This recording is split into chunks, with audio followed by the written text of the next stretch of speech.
Avant de commencer cette histoire, écrivez dans les commentaires « Certaines dettes traversent les vies ». Ça peut paraître étrange maintenant, mais dans quelques minutes, ces mots prendront tout leur sens. Ce que vous allez entendre n'est pas qu'un simple récit. C'est une expérience qui peut remettre en question tout ce que vous croyez savoir sur l'amour, la culpabilité et les liens invisibles qui nous unissent au-delà de la mort. Peut-être avez-vous déjà ressenti cette connexion inexplicable avec quelqu'un, cette impression troublante de connaître une personne depuis toujours, même en la rencontrant pour la première fois. Ou peut-être portez-vous une culpabilité si lourde qu'elle semble vous poursuivre jusque dans vos rêves. Mais si je vous disais que parfois, aimer quelqu'un, c'est aussi porter le poids de l'avoir détruit dans une autre existence. L'histoire de Marguerite et Thomas va vous emmener dans un voyage où la réalité dépasse la fiction. Une mère et son fils adoptif découvrent qu'ils sont liés par un secret qui traverse le temps, et que leur amour d'aujourd'hui est peut-être la clé pour guérir une blessure vieille de 80 ans. Et même quand vous penserez avoir tout compris, même quand l'émotion vous semblera déjà à son paroxysme, les dernières minutes de cette histoire révéleront quelque chose qui changera votre perception de tout ce qui a précédé.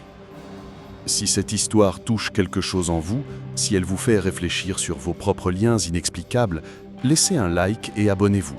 Parce qu'ici, ce n'est pas juste regarder une vidéo, c'est partager ensemble des moments qui nous rappellent que l'amour véritable n'a ni frontières ni limites temporelles. Elle croyait avoir enterré son passé avec les années, mais certaines dettes du destin ne s'effacent jamais.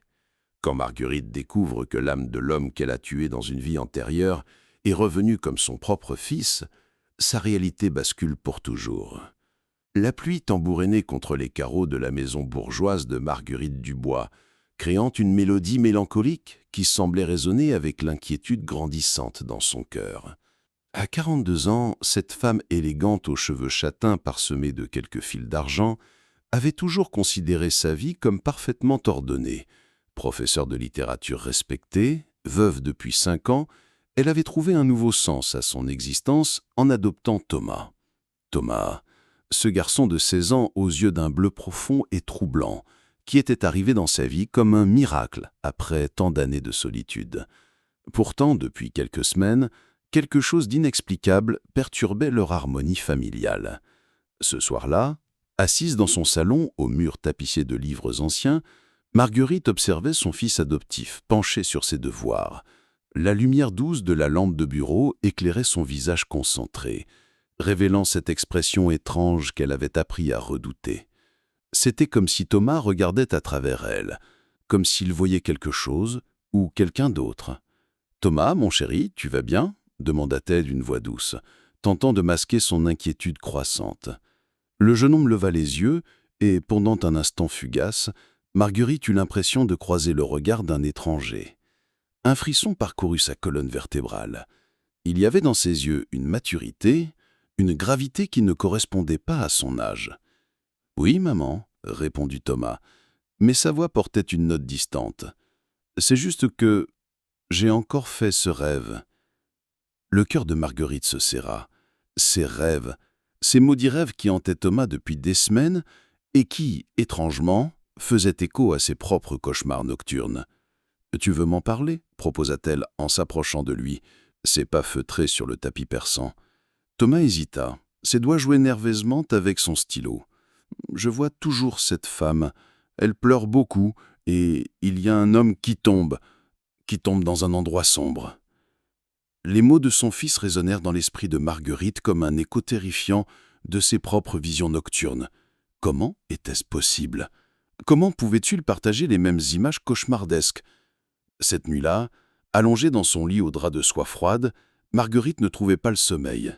Elle fixait le plafond, tentant de comprendre cette connexion troublante qui semblait la lier à Thomas d'une manière qui dépassait le simple lien maternel adoptif. Elle ne savait pas encore que le destin venait de commencer à dévoiler un secret qui bouleverserait à jamais leur existence. Les jours suivants, l'étrange comportement de Thomas s'intensifia de manière inquiétante. Marguerite le surprenait souvent immobile devant la fenêtre de sa chambre, fixant le jardin avec une intensité troublante, comme s'il cherchait à reconnaître un paysage familier dans ce décor qu'il connaissait pourtant depuis 3 ans. Un matin de novembre, alors que les feuilles dorées dansaient dans le vent automnal, Marguerite découvrit quelque chose qui glaça son sang. En entrant dans la chambre de Thomas pour y déposer du linge propre, elle aperçut des dizaines de dessins éparpillés sur son bureau. Des croquis obsessionnels, tous représentant le même visage, celui d'une jeune femme aux traits délicats, aux yeux sombres remplis de tristesse. « Thomas !» appela-t-elle d'une voix tremblante en prenant l'un des dessins. Son fils sursauta, se retournant brusquement. Il avait les yeux rougis comme s'il avait pleuré. « Je ne sais pas pourquoi je dessine ça, » murmura-t-il, sa voix cassée par l'émotion. « Cette femme, je la vois partout, dans mes rêves, quand je ferme les yeux, même quand je suis réveillé. » Marguerite examina le dessin de plus près et son cœur manqua un battement. Le visage représenté lui semblait étrangement familier, comme un écho lointain de sa propre jeunesse. Les traits, la forme des yeux, cette expression mélancolique, c'était troublant de ressemblance. « Elle te parle ?» demanda Marguerite, tentant de garder un ton calme malgré l'angoisse qui l'étreignait. Thomas hocha la tête lentement. « Elle dit qu'elle regrette. Elle répète sans arrêt. « Je suis désolé, Henri. Je suis tellement désolé. » Il leva vers elle des yeux emplis de confusion. « Mais, maman, pourquoi m'appelle-t-elle Henri? Et pourquoi j'ai l'impression de connaître ce nom ?»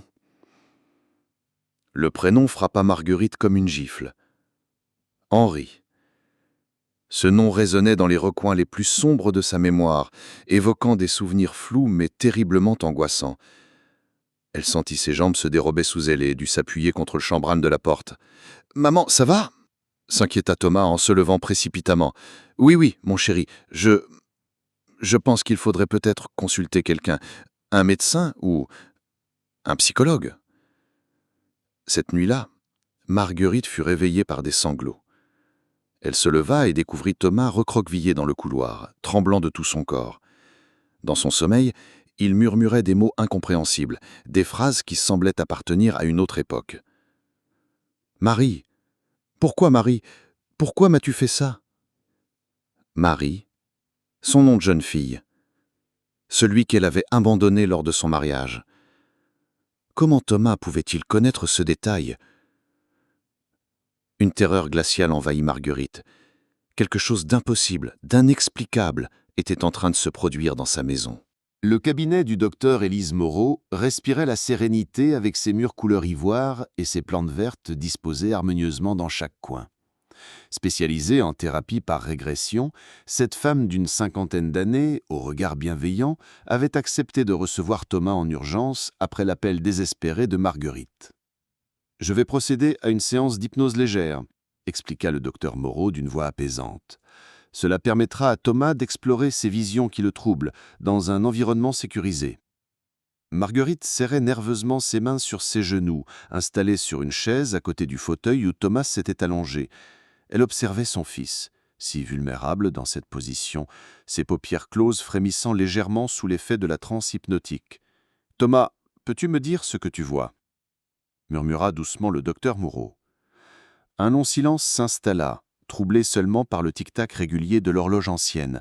Puis, lentement, Thomas commença à parler, mais sa voix avait changé. Elle était plus grave, plus mature, portant un accent subtil qui n'était pas le sien. « Je m'appelle Henri Beaumont, » dit-il d'une voix étrangement assurée. « J'ai 28 ans. Nous sommes en 1943 et je vis à Lyon. » Marguerite sentit son sang se glacer. Le docteur Moreau lança un regard surpris, mais continua professionnellement ses questions. « Henri, que se passe-t-il autour de vous ?»« La guerre fait rage, » répondit Thomas d'une voix lointaine. « Je travaille dans la résistance. Mais il y a cette femme, Marie Dubois.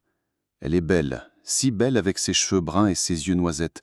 Je l'aime, mais elle aime un autre. » Marguerite porta une main tremblante à sa bouche. Marie Dubois. Son nom de jeune fille, celui de sa grand-mère aussi, une coïncidence impossible. « Que ressens-tu pour Marie ?» poursuivit le docteur. La voix de Thomas se brisa soudain, chargée d'une douleur profonde. « Elle m'a trahi. Cette nuit-là, près du vieux pont, je pensais qu'elle venait me rejoindre pour fuir ensemble, mais non, elle tenait quelque chose dans sa main, quelque chose de brillant. Les sanglots commencèrent à secouer le corps de Thomas, mais ce n'étaient pas les pleurs d'un adolescent, c'était la détresse d'un homme adulte revivant ses derniers instants. Elle a dit qu'elle était désolée, que c'était la seule solution. Puis j'ai senti une douleur terrible dans ma poitrine. Le couteau... Elle m'a poignardé avec le couteau de son père. Je suis tombé dans la rivière. L'eau était si froide, si sombre. « Non !» cria soudain Marguerite en se levant, incapable de supporter davantage. « Arrêtez ça, réveillez-le !» Le docteur Moreau la regarda avec étonnement, mais procéda immédiatement au réveil de Thomas. Le jeune homme ouvrit les yeux, désorienté, des larmes coulant sur ses joues. « Qu'est-ce qui s'est passé ?» murmura-t-il en regardant sa mère adoptive. « Maman, pourquoi tu pleures ?» Marguerite ne pouvait pas lui dire la vérité. Pas encore. Car dans le récit d'Henri Beaumont, elle avait reconnu avec horreur des bribes de souvenirs qui lui appartenaient, des souvenirs qui n'étaient pas les siens. De retour à la maison, Marguerite ne tenait plus en place. Les révélations de la séance d'hypnose tournaient en boucle dans son esprit comme un disque rayé. Henri Beaumont, 1943, Marie Dubois, un couteau, une rivière. Tout cela lui semblait terriblement familier, comme des fragments d'un cauchemar récurrent qu'elle n'arrivait pas à chasser. Poussée par une urgence qu'elle ne comprenait pas elle-même, elle monta précipitamment au grenier. Ses pas résonnaient sur les marches de bois grinçantes, tandis qu'une odeur de poussière et de souvenirs oubliés l'enveloppait. Elle cherchait quelque chose, sans vraiment savoir quoi, guidée par un instinct mystérieux. Au fond d'une malle en osier, sous des vêtements jaunis et des photographies sépia, ses doigts tremblants trouvèrent ce qu'ils cherchaient. Un carnet de cuir rouge, usé par le temps. Sur la couverture, gravée en lettres dorées à demi effacées, elle lut « Marie Dubois, 1943 », le journal intime de sa grand-mère. Le cœur battant à tout rompre, Marguerite s'installa sur le vieux fauteuil poussiéreux et ouvrit le carnet. L'écriture élégante mais tremblante de sa grand-mère dansait sur les pages jaunies, révélant des secrets que personne n'aurait jamais dû découvrir. Octobre 1943. Henri est revenu aujourd'hui. Il veut que nous fuyions ensemble, que nous quittions Lyon pour nous réfugier en Suisse. Il dit qu'il m'aime, mais comment peut-il comprendre? Mon cœur appartient à Jean-Baptiste. Pourtant, Henri ne l'accepte pas. Il devient de plus en plus insistant, presque menaçant. Marguerite sentit sa respiration s'accélérer. Elle tournait fébrilement les pages, cherchant la suite de cette histoire dont elle pressentait l'issue tragique. Novembre 1943. Je n'en peux plus. Henri a menacé de dénoncer Jean-Baptiste aux Allemands s'il ne s'effaçait pas de ma vie. Il dit que c'est moi ou lui. Comment peut-il être si cruel? L'homme que j'ai cru aimer s'est transformé en monstre. Il faut que cela cesse. Il faut que je trouve une solution. Les mains de Marguerite tremblaient si fort qu'elle pouvait à peine tenir le carnet. Elle tourna la page suivante avec une appréhension glaciale. 8 novembre 1943. C'est fait. Que Dieu me pardonne, c'est fait. J'ai dit à Henri de me retrouver près du vieux pont, que j'avais changé d'avis, que j'acceptais de fuir avec lui. J'ai pris le couteau de papa dans la cuisine. Quand Henri s'est approché pour m'embrasser, j'ai fermé les yeux et, mon Dieu, le sang, tant de sang, il est tombé dans la rivière. Je l'ai regardé couler, ses yeux grands ouverts me fixant avec tant de surprise, tant de déception. Je n'oublierai jamais ce regard, jamais. Marguerite laissa échapper un cri étranglé. Chaque mot correspondait exactement au récit de Thomas sous hypnose. Comment était-il possible? Comment sa grand-mère pouvait-elle avoir tué l'homme qui hantait maintenant les rêves de son fils adoptif? En bas, elle entendit la voix de Thomas qui l'appelait « Maman, tout va bien ?» Mais rien n'allait bien. Plus rien ne serait jamais normal, car Marguerite venait de comprendre qu'elle était liée à Thomas par quelque chose de bien plus profond et terrifiant qu'elle n'aurait jamais pu l'imaginer. Les jours qui suivirent la découverte du journal furent un véritable cauchemar réveillé pour Marguerite. Elle observait Thomas avec un mélange de fascination et de terreur, cherchant dans ses gestes, ses expressions, ses paroles, les traces de cet Henri Beaumont qui semblait avoir pris possession de son fils adoptif. Et les signes se multipliaient de manière troublante. Ce matin-là, en préparant le petit déjeuner, Marguerite sursauta en voyant Thomas debout dans l'encadrement de la cuisine, la fixant avec une intensité dérangeante. Tu as trouvé le journal, n'est-ce pas? Comment tu sais ça? Balbutia-t-elle, le souffle coupé. Thomas avança lentement vers elle, et dans ses yeux bleus, elle vit passer quelque chose d'ancien, de profondément blessé. « Parce que je me souviens de tout maintenant, Marie, » murmura-t-il, et ce prénom dans sa bouche fit frissonner Marguerite de la tête aux pieds. « Je me souviens de cette nuit sur le pont. Je me souviens de tes larmes quand tu as levé le couteau. Je me souviens de la douleur, de l'eau froide qui m'a emporté, et surtout, je me souviens de ta promesse. » « Ma promesse ?» répéta Marguerite d'une voix étranglée, reculant contre l'évier. « Tu as dit que tu m'aimerais dans une autre vie, que tu réparerais ce que tu avais fait, que tu prendrais soin de moi comme tu aurais dû le faire cette nuit-là. » Les souvenirs affluèrent soudain dans l'esprit de Marguerite comme un barrage qui cède. Elle revit la scène, elle-même, mais différente, plus jeune, avec le visage de sa grand-mère Marie. Elle sentit à nouveau le poids du couteau dans sa main tremblante, entendit la voix suppliante d'Henri, vit son regard d'incompréhension quand la lame s'enfonça dans sa poitrine. « Non, non, c'est impossible !» gémit-elle en portant ses mains à sa tête. « Je ne suis pas elle, je ne suis pas Marie !» Mais Thomas, Henri, secoua la tête avec une tristesse infinie. « Tu es elle, comme je suis lui. Les âmes ne mentent pas, Marguerite. Tu peux changer de corps, de nom, d'époque, mais ton essence reste la même. Et maintenant, le destin nous a réunis à nouveau. » Il s'approcha encore, et Marguerite vit des larmes perler dans ses yeux d'adolescent. « Pendant toutes ces années, j'ai erré. Mon âme ne trouvait la paix. Puis je suis né à nouveau, et quelque chose m'a guidé vers toi, vers celle qui m'a donné la mort, et qui allait me donner une nouvelle forme d'amour. Thomas, mon chéri, Mais il interrompit d'un geste. « Je ne sais plus qui je suis vraiment, » avoua-t-il, sa voix redevenant celle d'un adolescent perdu. « Suis-je ton fils Thomas? Ou suis-je Henri qui cherche encore la vérité?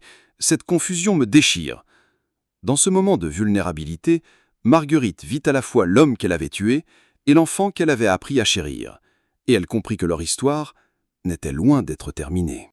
Désemparée face à cette révélation qui dépassait tout ce qu'elle pouvait rationnellement accepter, Marguerite prit rendez-vous en urgence avec le docteur Moreau.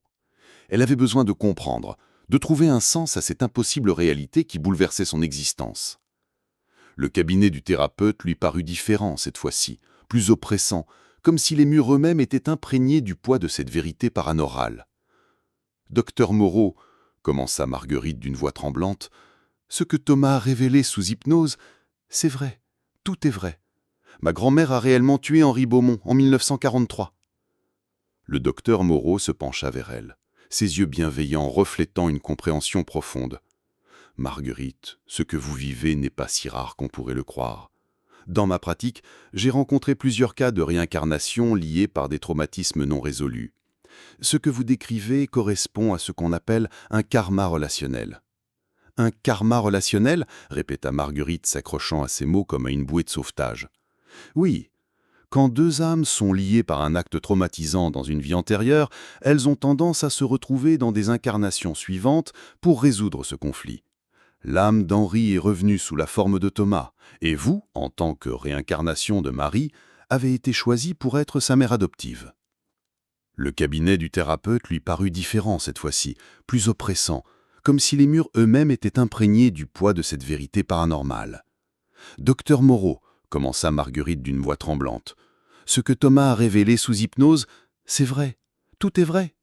Ma grand-mère a réellement tué Henri Beaumont en 1943. » Le docteur Moreau se pencha vers elle, ses yeux bienveillants reflétant une compréhension profonde.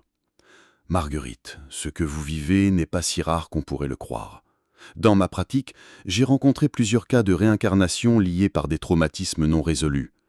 Ce que vous décrivez correspond à ce qu'on appelle un karma relationnel. »« Un karma relationnel ?» répéta Marguerite, s'accrochant à ces mots comme à une bouée de sauvetage. « Oui.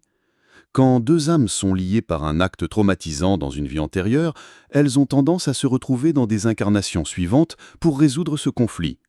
L'âme d'Henri est revenue sous la forme de Thomas, et vous, en tant que réincarnation de Marie, avez été choisie pour être sa mère adoptive. » La thérapeute marqua une pause, observant l'effet de ses paroles sur Marguerite.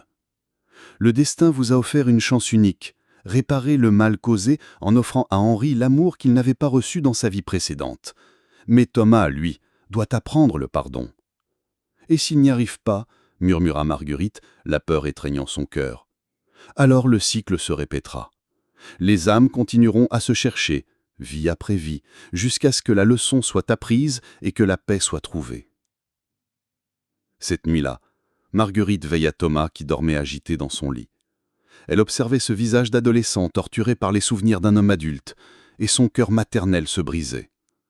Comment pouvait-elle aimer à la fois son fils adoptif et porter le poids de la culpabilité d'un meurtre commis dans une autre existence?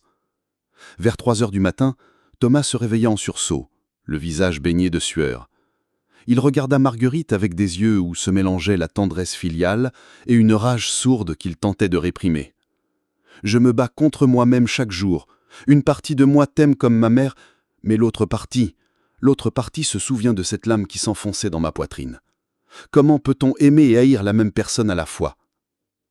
Marguerite prit doucement sa main dans celle-ci. « Parce que nous ne sommes plus les mêmes personnes, mon chéri. Marie était perdue, effrayée, et elle a fait un choix terrible. Mais moi, je suis Marguerite. Et toi, tu es Thomas. Nous avons une chance de réécrire cette histoire. » Mais dans les yeux de Thomas, elle vit que la bataille intérieure était loin d'être gagnée. Les semaines qui suivirent furent marquées par une tension croissante dans la maison. Thomas oscillait entre des moments de tendresse filiale et des accès de colère froide qui glaçaient le sang de Marguerite. Elle le surprenait parfois à la regarder avec une expression qu'elle ne reconnaissait pas, comme s'il évaluait quelque chose, comme s'il prenait une décision qu'elle préférait ne pas connaître. Un soir de décembre, alors que la neige tombait en flocons épais devant les fenêtres, Thomas descendit au salon, où Marguerite lisait près de la cheminée. Il tenait quelque chose dans sa main, quelque chose qu'il cachait derrière son dos. « Maman, dit-il d'une voix étrangement calme, j'ai besoin de te poser une question. » Marguerite leva les yeux de son livre, immédiatement alertée par le ton de sa voix. « Bien sûr, mon chéri. Qu'est-ce qui te préoccupe ?» Thomas s'avança lentement vers elle, et dans la lumière dansante des flammes, son visage paraissait différent, plus mature, plus dur. « Est-ce que tu regrettes vraiment ce que Marie a fait à Henri, ou est-ce que tu regrettes seulement d'avoir été découverte ?» La question frappa Marguerite comme une gifle. Elle vit alors ce que Thomas cachait. Le couteau de cuisine, celui-là même avec lequel elle préparait leur repas chaque jour. « Thomas, pose ça immédiatement !» dit-elle d'une voix ferme, malgré la peur qui l'envahissait. « Réponds-moi !» cria-t-il soudain, ses yeux bleus flamboyants d'une rage venue d'un autre temps. « Est-ce que tu regrettes vraiment ?»« Oui, » répondit Marguerite sans hésiter, les larmes aux yeux. « Oui, je regrette chaque seconde de cette nuit terrible. Je regrette la peur qui a poussé Marie à commettre cet acte. Je regrette la douleur que Henri a ressentie. Je regrette tout. » « Les regrets ne suffisent pas, » hurla Thomas, brandissant le couteau. « Henri est mort dans la terreur et la trahison. Il mérite justice. » Dans ce moment de folie, Marguerite vit que Thomas n'était plus vraiment son fils adoptif. C'était Henri Beaumont qui se tenait devant elle, réclamant une vengeance que 80 ans n'avaient pas apaisée. « Tu as raison, » dit-elle doucement, en se levant lentement. « Henri mérite justice. Alors fais-le. Venge-toi. Brise ce cycle une fois pour toutes. » Elle s'approcha de lui, ouvrant ses bras, offrant sa poitrine au couteau qu'il tenait d'une main tremblante. « Mais sache que si tu fais ça, tu ne seras plus Thomas, tu ne seras plus mon fils, tu seras seulement Henri, prisonnier de sa colère pour l'éternité. »« Je m'en fiche, » sanglota Thomas, mais sa main tremblait de plus en plus. « Je veux juste que cette douleur s'arrête. » « Elle s'arrêtera, » murmura Marguerite en posant doucement ses mains sur les siennes, « mais pas par la violence. Elle s'arrêtera par l'amour, par le pardon, par le choix de devenir meilleurs que ceux que nous étions. » Dans les yeux de Thomas, elle vit la bataille faire rage entre l'adolescent qu'elle aimait et l'homme blessé qui réclamait vengeance. Le temps sembla suspendu dans le salon éclairé par les flammes dansantes de la cheminée. Thomas tenait toujours le couteau, sa lame reflétant la lumière dorée du feu, mais ses mains tremblaient de plus en plus violemment. Des larmes coulaient sur ses joues, témoignant de la bataille déchirante qui se livrait dans son âme. « Je pourrais le faire, » murmura-t-il d'une voix brisée. « Je pourrais venger Henri. Ce serait si simple. Un geste et justice serait rendue. » Marguerite ne bougeait pas. Ses bras toujours ouverts vers lui, son regard empli d'un amour inconditionnel qui transcendait la peur de la mort. « Oui, tu le pourrais, » répondit-elle doucement. « Et après? Que se passerait-il après, mon chéri ?» Après? Thomas vacilla, comme si cette question l'avait frappé de plein fouet. « Après, tu redeviendrais Henri pour l'éternité. Tu porterais le poids d'avoir tué la femme qui t'a élevé, aimé, protégé pendant 3 ans. Tu porterais la culpabilité d'avoir brisé Thomas, cet adolescent innocent qui ne demandait qu'à vivre et à être heureux. » Les sanglots de Thomas s'intensifièrent et le couteau commença à trembler dangereusement dans sa main.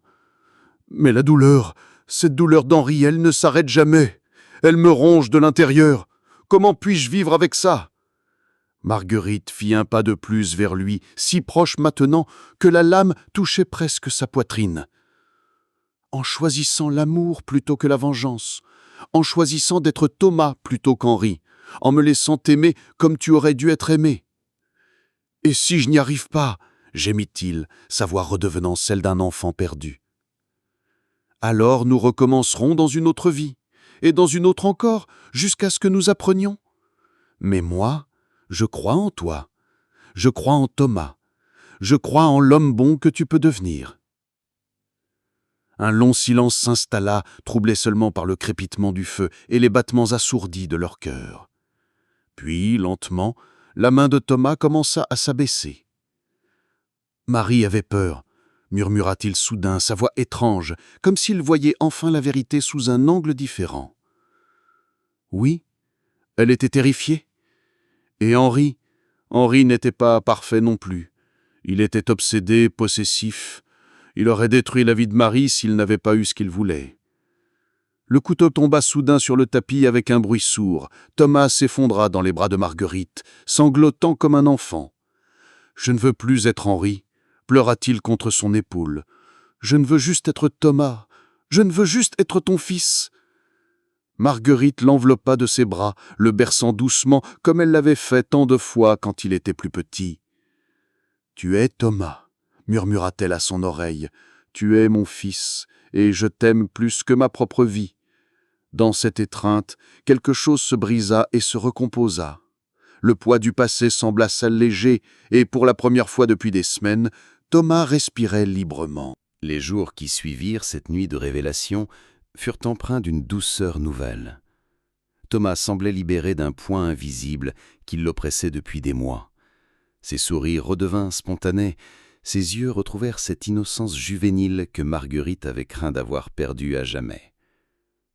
Un matin, alors qu'ils prenaient leur petit déjeuner dans la cuisine baignée de soleil hivernal, Thomas leva les yeux vers sa mère adoptive avec une expression paisible qu'elle ne lui avait pas vue depuis longtemps. « Maman, » dit-il doucement, « j'ai rêvé d'Henri cette nuit, mais ce n'était pas un cauchemar cette fois. » Marguerite s'arrêta de beurrer sa tartine, attentive à chaque mot.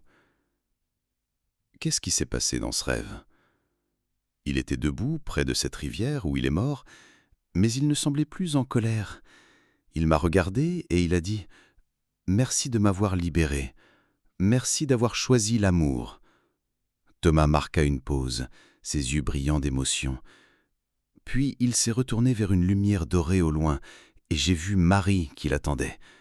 Mais ce n'était plus la Marie terrifiée de 1943, c'était une version lumineuse d'elle-même, pleine de compassion. Ils se sont regardés, et j'ai senti que tout était pardonné entre eux. Marguerite sentit des larmes de soulagement couler sur ses joues. « Et après » murmura-t-elle. Après, ils se sont dirigés ensemble vers cette lumière, main dans la main. Henri s'est retourné une dernière fois vers moi, et il a souri. Vraiment souri. Puis ils ont disparu, et je me suis réveillé. Thomas prit la main de sa mère adoptive par-dessus la table. Je crois qu'ils ont trouvé la paix, maman. Et nous aussi. » Cet après-midi-là, ils retournèrent voir le docteur Moreau pour une dernière consultation. La thérapeute observa Thomas avec émerveillement, notant la transformation radicale qui s'était opérée en lui. « C'est remarquable, » dit-elle à Marguerite pendant que Thomas feuilletait un magazine dans la salle d'attente. « Son aura énergétique a complètement changé. Les traces de conflits spirituels ont disparu. C'est comme si deux âmes distinctes avaient enfin trouvé leur résolution. »« Que va-t-il se passer maintenant ?» demanda Marguerite. « Maintenant, vous allez pouvoir vivre pleinement votre relation mère-fils, débarrassée du poids du passé. Le karma a été résolu, les dettes spirituelles ont été payées par l'amour et le pardon mutuel. » Le docteur Moreau sourit avec bienveillance. « Votre histoire est un exemple parfait de la façon dont l'amour inconditionnel peut transcender les blessures les plus profondes, même celles qui traversent les vies. Vous avez brisé un cycle qui aurait pu se perpétuer indéfiniment. » En sortant du cabinet, Thomas glissa naturellement sa main dans celle de Marguerite. Un geste simple, mais chargé de sens. Pour la première fois depuis des mois, Marguerite se sentait vraiment en paix. « Je t'aime, maman, » dit Thomas, en la regardant avec des yeux où ne subsistait plus aucune trace d'ombre. « Je t'aime aussi, mon fils, » répondit-elle, et ces mots n'avaient jamais été aussi vrais. 6 mois plus tard, la maison de Marguerite résonnait à nouveau de rires authentiques. Thomas avait repris ses études avec une sérénité nouvelle, ses résultats s'améliorant considérablement maintenant qu'il n'était plus hanté par les tourments d'une autre existence. Les cauchemars avaient complètement disparu, remplacés par des rêves paisibles d'un avenir qu'il construisait jour après jour. Un soir de printemps, alors qu'ils jardinaient ensemble dans le petit potager que Thomas avait voulu créer derrière la maison, Marguerite observait son fils avec une tendresse infinie. Il avait grandi, mûri, et dans ses gestes délicats pour planter les jeunes pousses, elle voyait toute la beauté d'une âme enfin en paix avec elle-même.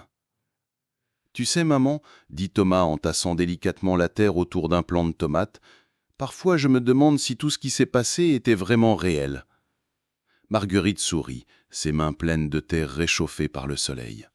« Est-ce que ça change quelque chose, que ce soit réel ou non ? L'important, c'est ce que nous avons appris. » « Et qu'est-ce que nous avons appris ?» demanda Thomas en levant vers elle des yeux brillants de curiosité. « Que l'amour est plus fort que la colère, que le pardon peut guérir les blessures les plus anciennes, et que parfois le destin nous offre une seconde chance de bien faire les choses. » Thomas hocha la tête, puis s'arrêta soudain de jardiner. « Il y a autre chose que j'ai apprise, » dit-il d'une voix douce mais ferme. « Quoi donc, mon chéri ? Que tu es la meilleure maman que j'aurais pu espérer avoir, dans cette vie ou dans n'importe quelle autre. » Ces mots touchèrent Marguerite au plus profond de son cœur. Elle ouvrit ses bras et Thomas s'y blottit comme il l'avait fait tant de fois, mais cette fois sans l'ombre d'un conflit intérieur. Ce soir-là, en bordant Thomas dans son lit comme elle l'avait toujours fait, Marguerite remarqua quelque chose de nouveau sur sa table de nuit. Un petit carnet ouvert sur une page où il avait écrit de sa belle écriture d'adolescent « Journal de Thomas Dubois, 15 mai 2024. Aujourd'hui, j'ai compris que nous ne sommes pas prisonniers de notre passé, même celui que nous ne souvenons pas avoir vécu. Nous avons le pouvoir de choisir qui nous voulons être. Et moi, je choisis d'être le fils de Marguerite, simplement et pleinement. Certains liens sont plus forts que la mort, plus forts que le temps. Ils nous lient non pas pour nous punir, mais pour nous apprendre à aimer mieux. » Marguerite ferma doucement le carnet, embrassa le front de Thomas endormi et éteignit la lumière. En refermant la porte de sa chambre, elle murmura une prière de gratitude vers l'univers qui leur avait offert cette chance extraordinaire de transformer une tragédie en miracle d'amour. Dans le silence de la nuit, la maison respirait enfin la paix. Deux âmes, autrefois déchirées par la violence et le regret, avaient trouvé leur chemin vers la réconciliation. Et quelque part dans l'invisible, les esprits d'Henri et Marie souriaient, enfin libérés par l'amour inconditionnel qui avait triomphé de toutes les blessures. Car certains liens sont éternels, non pas pour nous enchaîner à notre passé, mais pour nous enseigner que l'amour, le vrai, celui qui pardonne et qui guérit, ne connaît ni le temps ni la mort.